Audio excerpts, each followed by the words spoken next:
delinquent because it had failed. See you in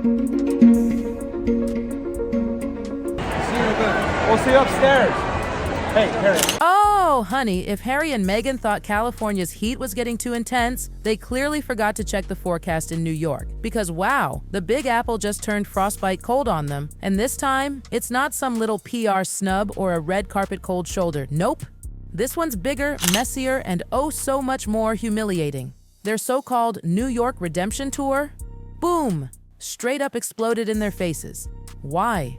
Because of a nasty little charity scandal swirling around Harry's beloved foundation. And now, the city that once rolled out the red carpet for the Sussex duo is practically hanging up a giant "Do Not Enter" sign. New York has officially unfollowed Harry and Meghan. As our network grew, we've seen the full scope of what we're facing. We have witnessed the explosion of unregulated artificial intelligence, heard more and more stories from heartbroken families, and watched parents all over the world. Let's rewind, shall we? Remember last year when Harry and Meghan stormed into New York like they were the new Kennedys? The chauffeured cars, designer outfits, the paparazzi who, coincidentally, just happened to be waiting at every corner? They strutted through UN events, rubbed shoulders with city bigwigs, and turned charity galas into mini royal tours. All without the royal title. It was the ultimate, look at us, we're still important moment. But oh, how the tables have turned. With that event, you guys may have seen the pictures, you guys may have seen the video. Fast forward to now, and New York's patience has gone from polite fascination to utter fatigue, and finally to flat-out rejection. Because as of this week, multiple event organizers, sponsors, and even political figures have quietly backed away from the couple. Why? Because some shocking new reports are exposing huge inconsistencies in Harry's charity finances. You heard that right. The man who spent the last few years building his American brand around giving back and mental health advocacy is now being accused of, let's just say, playing a little too loosely with donor money. And honey, the timing couldn't be worse. Our partners at Archewell Foundation and the true leaders in mental health access.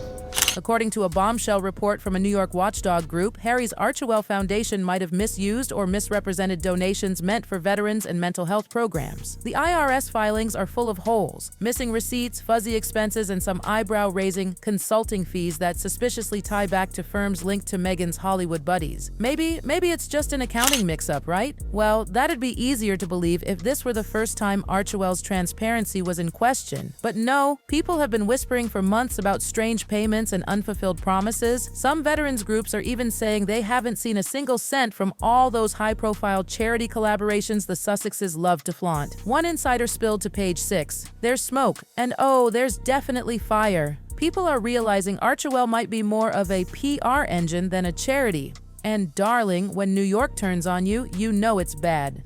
The first real sign came when Harry and Meghan's invite to a prestigious Manhattan fundraiser suddenly got revoked. Meghan's team blamed scheduling conflicts. But insiders say the truth is juicier. Organizers didn't want the bad optics. One PR exec even said, "They're toxic right now." Nobody wants to be seen giving them a platform, ouch. And that was just the beginning. Within days, sponsors started pulling back. Celebrities who once scrambled for selfies with them suddenly went radio silent. It was like the entire A-list collectively hit unfollow. Then, to make it sting even worse, Harry's team reached out to the New York City mayor's office to pitch a new charity initiative and got met with crickets. One city official whispered, "We wish them well, but New York's focused on real community work, not celebrity charity tours." You could practically hear the door slam shut, and then the press pounced. The New York Post had a field day. Headlines splashed across the front page. Archewell in trouble, the charity that helped no one. Brutal. Inside, the coverage was relentless. The reports detailed how donations supposedly meant for community projects somehow got swallowed up by administrative costs. One journalist even snarked that the Sussex Foundation looked more like a vanity brand disguised as philanthropy.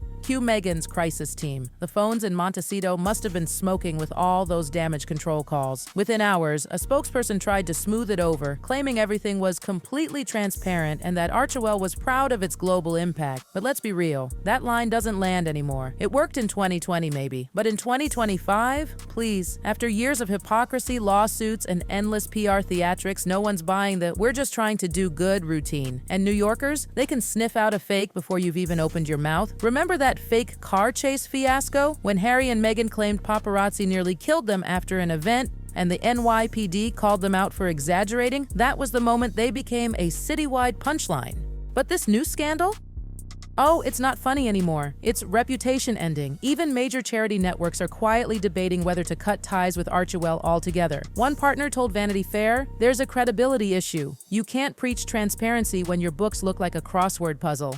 And let's talk about Meghan's favorite hobby, cozying up to the elite. The same high society figures she once wooed for sponsorships and brand deals, ghosting her. Invitations to Hamptons galas, Manhattan luncheons, and private events gone, vanished. It's like her entire social calendar got wiped clean. Meanwhile, Harry, devastated. Friends say he's been snapping at staff, furious that this could destroy his one remaining image, that of a genuine humanitarian. He's terrified that the scandal could finish him off completely. And just when you think it couldn't get worse, bam! Reports surfaced that British authorities might also be reviewing Archewell's UK operations for similar irregularities. If true, that's a transatlantic disaster. One palace aide even told the Daily Mail with wicked glee, "The irony is delicious. They left because they said the monarchy wasn't ethical, and now look who's under investigation." It's poetic justice, really. Harry and Meghan tried to build an empire of virtue, a royal brand without the crown. But now, that empire is cracking under the weight of its own contradictions. The city that once adored them has moved on. As one New Yorker quipped outside a cafe near the UN, "They came here looking for a second act, but New York's already found a new show." The dream of being America's answer to Diana and JFK Jr.? Over. The city that never sleeps has woken up, and it's saying, no thanks. It all started with Travelist, Harry's pride and joy, his eco-travel baby that was supposed to make flying guilt-free. But now? Whistleblowers were coming forward saying the math wasn't mathing. Apparently, funds earmarked for environmental projects in Africa and South America had mysteriously stalled. According to leaked documents, a big chunk of Travelist's money had gone not to saving the planet, but to consulting fees, brand development, and, get this, a series of posh impact summits that cost more than they helped. And guess who some of those consultants were tied to? Meghan's old Hollywood circle, of course. One branding expert reportedly pocketed 6 figures just to reimagine Harry's philanthropic identity. New York's charity watchdogs were not amused. Neither were the donors who believed every word of Harry's emotional speeches about protecting the planet for Archie and Lilibet. By midweek, major sponsors started quietly backing out. Big names like the Met Gala, the Robin Hood Foundation, even Bloomberg Philanthropies, suddenly they were all at capacity. Translation? Don't even ask for an invite. Behind closed doors, Meghan was said to be furious. Months of careful planning. The outfits, the photo ops, the soft interviews, the spontaneous coffee runs in Tribeca, all meant to polish their brand. And now, another scandal, another headline, another round of what on earth are they doing from the people who once fawned over them. According to Page 6, Meghan had been planning a glittering Manhattan charity gala for later this year, an event meant to crown her as the compassionate Duchess of the people. But after the Travelist fallout, sponsors vanished like ghosts. One PR exec admitted off record, no one wants to be associated with them. Not in New York, not in LA, not anywhere. And that's when the real gossip hit overdrive. Picture it, Meghan storming through their Montecito mansion, phone in hand, sending frantic emails, voice raised, demanding answers. The tabloids ate it up and social media went wild. Within hours, the hashtag #SussyX was trending on X. For Harry, though, the humiliation cut deeper. This wasn't just a bad headline. It was a personal blow. The man who once wore medals and smiled beside the Queen now found himself iced out by America's philanthropic elite. His one lifeline, his charity work, had become his biggest liability. Even their old allies started backing away. Remember Tyler Perry, the man who gave them a house when they fled the palace drama? Sources whispered that even he refused to publicly defend them this time. The drama follows them everywhere, he reportedly told friends. And Oprah? Silent. Gayle King? Silent.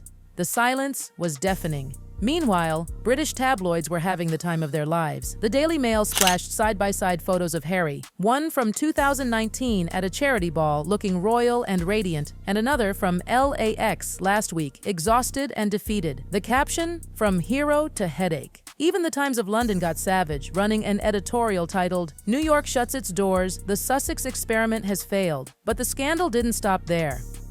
Financial analysts began digging deeper into Archewell's numbers. And oh, what they found. Outdated filings, missing figures, shady expense lines, the kind of messy paperwork that makes donors nervous and accountants start sweating. Critics started calling Archewell less a charity and more a celebrity maintenance fund. And while Meghan wanted to go on the offensive, clear the air, defend their name. Harry's advisors begged him to stay quiet. The last time they fought back publicly, remember? It blew up into a full-on circus. Still, insiders say Meghan couldn't help herself. She started drafting a personal essay, something about how unfairly the philanthropy world treats women of color. But this time, nobody wanted to publish it. The PR people in New York? Uninterested. The media outlets? Suddenly too busy. And just like that, all those open doors, Netflix, Spotify, Vogue, started creaking shut. The buzz around the Sussexes had turned sour. What was once inspirational now felt toxic. Even the paparazzi, the same photographers they once claimed to flee from, seemed to have moved on. Here's the delicious irony. The very city they thought would crown them as modern royalty had now quietly erased them. Because in New York, reputation is everything. It's currency. And once you've spent it all, not even royal titles can buy it back. By late September, Harry and Meghan quietly scrapped all their New York appearances for the rest of the year. Meghan's much-hyped rebranding campaign, a docuseries on purposeful living,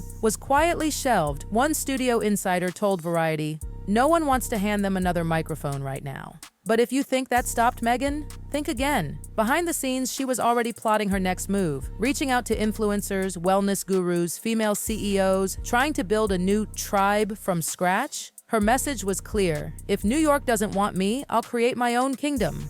But the internet wasn't buying it. Every perfectly staged photo, every authentic post was met with side eyes and skepticism. The public had seen behind the curtain, and once you lose trust, you can't charm your way back. As for Harry, insiders say he's retreating more and more, skipping calls, canceling plans, even avoiding joint appearances with Meghan. One friend told The Sun he feels cursed, like everything he touches turns to dust, and that's the tragic twist. The fairy tale that once captivated the world now looks like a cautionary tale. The Hollywood glitz, the royal prestige, the global sympathy, all fading.